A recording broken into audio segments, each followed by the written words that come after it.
আকাশবাণী কলকাতা স্থানীয় সংবাদ পড়ছি প্রিয়া বিশ্বকর্মা। প্রথমে বিশেষ বিশেষ খবর। বিধানসভা নির্বাচন এগিয়ে আসার সঙ্গে সঙ্গে পশ্চিমবঙ্গে প্রচারাভিযান এখন তুঙ্গে।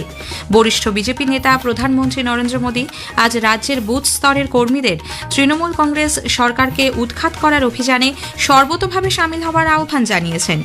বিজেপি ক্ষমতায় এলে পশ্চিমবঙ্গকে বিভক্ত না করে দার্জিলিং পাহাড়ে গোর্খা সমস্যার সমাধান করা হবে বলে আশ্বাস দিয়েছেন বিজেপি নেতা কেন্দ্রীয় স্বরাষ্ট্রমন্ত্রী অমিত শাহ। তৃণমূল কংগ্রেস নেত্রী মুখ্যমন্ত্রী মমতা ব্যানার্জি অভিযোগ করেছেন, ভোট কাটার জন্য বাইরে থেকে লোক আনা হচ্ছে। ভোটের আগে অশান্তিপ্রবণ এলাকাগুলিতে মানুষের আস্থা ফেরাতে রাজ্য সরকার, জেলা প্রশাসন ও পুলিশকে একযোগে মাঠে নামার নির্দেশ দিয়েছে। রাজ্যে বিধানসভা নির্বাচনে 2 দফা মিলিয়ে মোট 2926 জন প্রার্থী প্রতিদ্বন্দ্বিতার আসরে রয়েছেন। সংবিধানের অন্যতম রূপকার ডক্টর বি.আর. আম্বেদকরের 136তম জন্মদিবসে দেশবাসী আজ কৃতজ্ঞ চিত্তে তাঁর স্মৃতি তর্পণ করছে। চৈত্র সংক্রান্তির শেষ দিনে আজ চড়ক উৎসবে শৈব তীর্থগুলিতে ভক্তদের ভিড়। বাংলা নববর্ষ 1433কে আগামীকাল স্বাগত জানাতে প্রস্তুত রাজ্যবাসী। আইপিএল ক্রিকেটে কলকাতা নাইট রাইডার্স টসে জিতে চেন্নাই সুপার কিংসকে ব্যাট করতে পাঠিয়েছে। আসছে বিস্তারিত খবরে। বিধানসভা নির্বাচন এগিয়ে আসার সঙ্গে সঙ্গেই রাজ্যে প্রচারাভিযান এখন তুঙ্গে। বিভিন্ন দলের তারকা প্রচারকরা মিটিং, মিছিল, জনসভা ও রোড শোর মাধ্যমে ভোটারদের মন জয়ের সব রকম চেষ্টা চালাচ্ছেন। বরিষ্ঠ বিজেপি নেতা প্রধানমন্ত্রী নরেন্দ্র মোদী আজ নববর্ষের প্রাক্কালে মেরা বুথ সবসে মজবুত কর্মসূচির অধীনে রাজ্যের বুথ স্তরের কর্মীদের সঙ্গে নমো অ্যাপের মাধ্যমে ভিডিও কনফারেন্সিংয়ে কথা বলেন। আমার বুথ সবচেয়ে মজবুত এই মঞ্চকে পাথেয় করে তৃণমূল কংগ্রেস সরকারকে উৎখাত করার অভিযানে নামতে দলীয় কর্মীদের পরামর্শ দেন তিনি। তৃণমূল কংগ্রেসের আমলে হওয়া যাবতীয় দুর্নীতি, আরজি কর, কসবা ল কলেজের মতো ঘটনা যাতে মানুষের স্মৃতি থেকে মুছে না যায়, তাই এই বিষয়গুলি নিয়ে আরও বেশি করে প্রচারের ওপর জোর দেন প্রধানমন্ত্রী। মতুয়া, নমশূদ্র ও অন্যান্য শরণার্থীরা সিএ এর মাধ্যমে নাগরিকত্ব পাবেন বলে ফের আশ্বস্ত করেছেন তিনি। टीएमसी वाले क्या करते हैं, घुसपैठियों के बीच जाकर के कहते हैं कि तुम्हें कुछ नहीं होगा, और मतुआ समाज, नामशूद्र समाज, ये जो शरणार्थी लोग हैं उनको जाकर के डराते हैं कि देखिए तुम्हें निकाल देंगे। मतलब जिनको जाना है उनको रहने का आश्वासन देती है, और जिसको संविधान ने रहने की गारंटी दी है, सीएए के कानून ने गारंटी दी है, ये हमारे मेहमान है, हमारे शरणार्थी है, हमारे अपने परिवार के हैं, उनको कोई निकाल नहीं सकता है। বিজেপি নেতা কেন্দ্রীয় স্বরাষ্ট্রমন্ত্রী অমিত শাহ আজ দক্ষিণ দিনাজপুরের গঙ্গারামপুর, মালদার মানিকচক এবং গাজলে দলীয় প্রার্থী সমর্থনে জনসভা করেন। তিনি বলেন, বিজেপি পশ্চিমবঙ্গকে বিভক্ত না করে দার্জিলিং পাহাড়ে সাংবিধানিক পদ্ধতিতেই গোর্খা সমস্যার সমাধান করবে। বিজেপির সরকার গঠন হবার পর রাজনৈতিক হিংসা, সিন্ডিকেট রাজ বিলুপ্ত হবে। दार्जिलिंग की समस्या, गोरखा समस्या को बंगाल को तोड़े बगैर गोरखा समस्या का हम संवैधानिक हल निकाल देंगे, संवैधानिक हल। অন্যদিকে তৃণমূল কংগ্রেস নেত্রী মুখ্যমন্ত্রী মমতা ব্যানার্জি আজ পশ্চিম মেদিনীপুরের পিংলা, পূর্ব মেদিনীপুরের তমলুক এবং হাওড়ার জগৎবল্লভপুরে 3টি জনসভা করেন। জগৎবল্লভপুরের সভামঞ্চ থেকে মুখ্যমন্ত্রী অভিযোগ করেন, কেন্দ্রীয় বাহিনী এবং এজেন্সিকে দিয়ে ভোট করানোর চক্রান্ত করছে বিজেপি। সিপিআইএম এবং বিজেপিকে একযোগে নিশানা করেন মুখ্যমন্ত্রী। ভোট কাটার জন্য বাইরে থেকে লোক আনা হচ্ছে বলেও তাঁর অভিযোগ। বিজেপি ভ্যানিশ ওয়াশিং মেশিন, সবাইকে ধমকাচ্ছে, সবাইকে চমকাচ্ছে, সবাইকে জ্বালিয়ে দেব বলছে। তৃণমূল কংগ্রেস কর্মীদের সব গ্রেপ্তার করুন অর্ডার দিচ্ছেন।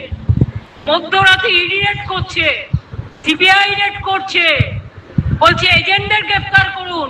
এতই সস্তা, একজনকে গ্রেপ্তার করবেন, 1000 জন বেরোবে। লোকসভায় বিরোধী দলনেতা কংগ্রেসের রাহুল গান্ধী আজ উত্তর দিনাজপুরের রায়গঞ্জ, মালদার চাঁচল এবং মুর্শিদাবাদের শামশেরগঞ্জে দলীয় প্রার্থী সমর্থনে জনসভা করেন। তিনি বলেন, তৃণমূল এবং বিজেপি দুটি দলই দুর্নীতিগ্রস্ত। সারদা, রোজভ্যালির মতো চিটফান্ডের টাকা শাসক দলের চিট অ্যাকাউন্টেই গেছে। বিজেপির বিরুদ্ধে ভোট চুরির অভিযোগও তুলেছেন তিনি। एक तरफ नरेंद्र मोदी वो संविधान पर आक्रमण कर रहा है, एसआईआर करवा रहा है, नफरत फैला रहा है, और दूसरी तरफ टीएमसी का काम बंगाल में बेरोजगारी बढ़ाने का है। 24 घंटा आपकी सारी इंडस्ट्री खत्म कर दी, सारे बिजनेस बंद कर दिए और सिंडिकेट से स्टेट को चलाते हैं। মালদার কালিয়াচকের কারবালা মাঠে জনসভা করেন এআইএমআইএম এর প্রধান আসাউদ্দিন ওয়াইসি। বামফ্রন্ট সহ অন্যান্য রাজনৈতিক দলের নেতা নেত্রীরাও একাধিক কেন্দ্রে প্রচারে যোগ দেন। ভোটের আগে অশান্তিপ্রবণ এলাকাগুলিতে মানুষের আস্থা ফেরাতে রাজ্য সরকার জেলা প্রশাসন ও পুলিশকে একযোগে মাঠে নামার নির্দেশ দিয়েছে। মুখ্য সচিবের দপ্তর থেকে জারি করা নির্দেশিকায় স্পষ্ট বলা হয়েছে, অতীতে ভোটে যেখানে হিংসা বা ভয় দেখানোর অভিযোগ উঠেছিল সেই সব এলাকা চিহ্নিত করে দ্রুত পরিদর্শন করতে হবে। জেলা শাসক তথা জেলা নির্বাচনী আধিকারিক, পুলিশ কমিশনার এবং পুলিশ সুপারদের যৌথভাবে এই কাজ করতে হবে। আগামী 2 থেকে 3 দিনের মধ্যে এইসব এলাকায় সরেজমিনে পরিদর্শন করতে হবে। পরিদর্শনের রিপোর্ট আগামী 16 এপ্রিল বিকেল 5টার মধ্যে জমা দিতে বলা হয়েছে। রাজ্যে বিধানসভা নির্বাচনে মনোনয়নপত্র ঝাড়াই বাছাই এবং প্রার্থীপদ প্রত্যাহার প্রক্রিয়া শেষ হওয়ার পর 2 দফা মিলিয়ে মোট 2926 জন প্রার্থী প্রতিদ্বন্দ্বিতার আসরে রয়েছেন। এর মধ্যে প্রথম দফায় 152টি আসনের জন্য 1478 জন এবং দ্বিতীয় দফায় 142টি আসনের জন্য রয়েছেন 1448 জন প্রার্থী। প্রথম দফায় 23 এপ্রিল এবং দ্বিতীয় দফায় 29 এপ্রিল ভোট নেওয়া হবে। কলকাতার এন্টালি থানা এলাকায় বিজেপি প্রার্থী প্রিয়াঙ্কা টিব্রেওয়ালের প্রচারে বাধা দেওয়ার অভিযোগে 7 জনকে আটক করে জিজ্ঞাসাবাদ করছে পুলিশ। আজ সকালে কলকাতা পুরসভার 58 নম্বর ওয়ার্ডের রাজারহাট এলাকায় প্রচারে গেলে তৃণমূল কংগ্রেসের মহিলা কর্মীরা তাকে বাধা দেয় বলে অভিযোগ। দুপক্ষের বচসায় এলাকা উত্তপ্ত হয়ে ওঠে। পরিস্থিতি নিয়ন্ত্রণে আনতে ঘটনাস্থলে পৌঁছয় পুলিশ ও কেন্দ্রীয় বাহিনী। দায়িত্বে থাকা পুলিশ কর্মীদের ওপরেও হামলা চালানো হয় বলে অভিযোগ। এদিকে উত্তর 24 পরগনার বসিরহাটে নির্বাচনী প্রচার চলাকালীন বিজেপি কর্মীদের ওপর হামলার অভিযোগ উঠেছে তৃণমূল কংগ্রেস আশ্রিত দুষ্কৃতীদের বিরুদ্ধে। আজকের প্রসঙ্গের এবারের বিষয় মহিলা ক্ষমতায়ন। কলকাতা বিশ্ববিদ্যালয়ের প্রাক্তন উপাচার্য প্রফেসর শান্তা দত্তর সঙ্গে কথা বলেছেন আমাদের প্রতিনিধি কাশফিন নাহার। আকাশবাণী সংবাদ বিভাগ প্রযোজিত অনুষ্ঠানটি শুনবেন আজ রাত 8টায় গীতাঞ্জলি ডিটিএইচ বাংলা এবং আকাশবাণী সংবাদ কলকাতা সোশ্যাল মিডিয়া প্ল্যাটফর্মে। স্থানীয় সংবাদ শুনছেন আকাশবাণী কলকাতা কেন্দ্র থেকে। ভারতীয় সংবিধানের অন্যতম প্রধান রূপকার ডক্টর বাবা সাহেব ভীমরাও রামজি আম্বেদকরের 134তম জন্মদিনে আজ দেশবাসী তাঁকে কৃতজ্ঞ চিত্তে স্মরণ করছে। এই উপলক্ষে রাজ্য বিধানসভায় তাঁর মূর্তিতে মালা দিয়ে শ্রদ্ধা জানান বিধানসভার সচিব, কর্মী ও আধিকারিকরা। রাজ্যপাল RN রবি দরিদ্র, বঞ্চিত, প্রান্তিক মানুষের জন্য সমানাধিকার নিশ্চিত করতে বাবা সাহেবের সংগ্রামের কথা স্মরণ করেছেন। মুখ্যমন্ত্রী মমতা ব্যানার্জি সমাজ মাধ্যমে এক পোস্টে BR আম্বেদকরের জন্মবার্ষিকীতে তাঁর প্রতি শ্রদ্ধা জানিয়ে বলেছেন, বর্তমান সময়ে দাঁড়িয়ে আম্বেদকরের আদর্শ আরও বেশি প্রাসঙ্গিক হয়ে উঠেছে। রাঢ় বাংলার ঐতিহ্যবাহী লোক উৎসব গাজন উপলক্ষে রাজ্যের বহু শিব মন্দিরে চড়ক অনুষ্ঠিত হয়েছে। বাংলা বছরের শেষ দিনে চৈত্র সংক্রান্তিতে পালিত হয় চড়ক উৎসব। শিব ভক্তরা চড়কের দড়িতে ঝুলে মহাদেবের নামে জয়ধ্বনি দেন।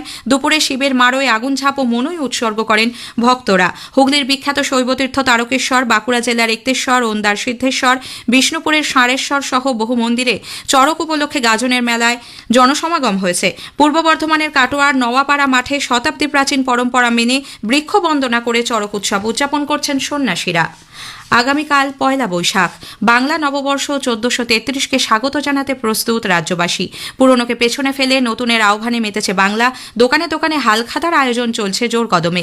লক্ষ্মী গণেশের আরাধনার প্রস্তুতিও চলছে। দশকর্মা, মিষ্টি, ফুলের দোকানগুলিতে ভিড় জমিয়েছেন বহু মানুষ। চৈত্র সেলের শেষ বাজারে আজ পছন্দ মতো জামাকাপড় কিনছেন সব বয়সী ক্রেতারা। সোনার দোকানগুলিও আগামীকাল গয়নার কেনাকাটির ওপর দিচ্ছে বিশেষ ছাড়। পয়লা বৈশাখের প্রাক্কালে রাজ্যবাসীকে শুভেচ্ছা জানিয়েছেন রাজ্যপাল RN রবি। IPL ক্রিকেটে আজ চেন্নাইয়ের MA চিদম্বরম স্টেডিয়ামে Chennai super kings Kolkata knight রাইডার্সের মুখোমুখি হয়েছে। কলকাতা নাইট রাইডার্স টসে জিতে চেন্নাই সুপার কিংসকে ব্যাট করতে পাঠিয়েছে। চেন্নাই ব্যাট করতে নেমে শেষ পাওয়া খবরে 6 ওভারে 2 উইকেটে 72 রান করেছে। শেষ করার আগে স্থানীয় সংবাদের বিশেষ কিছু অংশ আরও একবার। বিধানসভা ভোট এগিয়ে আসার সঙ্গে সঙ্গেই রাজ্যে প্রচারাভিযান এখন তুঙ্গে। বরিষ্ঠ বিজেপি নেতা প্রধানমন্ত্রী নরেন্দ্র মোদী আজ রাজ্যের বুথ স্তরের কর্মীদের তৃণমূল কংগ্রেস সরকারকে উৎখাত করার অভিযানে সর্বতোভাবে সামিল হওয়ার আহ্বান জানিয়েছেন। তৃণমূল কংগ্রেস নেত্রী মুখ্যমন্ত্রী মমতা ব্যানার্জি অভিযোগ করেছেন, ভোট কাটার জন্য বাইরে থেকে লোক আনা হচ্ছে। স্থানীয় সংবাদ শেষ হলো। এর পরের খবর 8টা বেজে 10 মিনিটে।